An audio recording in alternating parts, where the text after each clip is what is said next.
أعوذ بالله من الشيطان الرجيم بسم الله الرحمن الرحيم وإلى مدين أخاهم شعيبا قال يا قوم اعبدوا الله ما لكم من إله غيره قد جاءتكم بينة من ربكم فأوفوا الكيل والميزان ولا تبخسوا الناس أشياءهم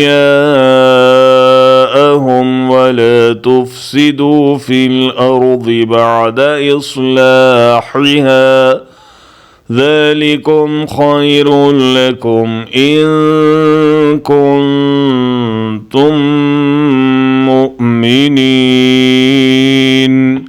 And to Madian we sent their brother Shuaib. He said, O my people, serve Allah. You have no God other than Him. Clear proof indeed has come to you from your Lord. Therefore give full measure and weight, and do not diminish to men their things, and do not make mischief in the land after its reform. This is better for you if you are believers. और मदियन वालों की तरफ भेजा हमने उनके भाई शुएब को। उसने कहा है मेरी कौम, बंदगी करो अल्लाह की, नहीं है तुम्हारा कोई माबूद सिवाय उसके।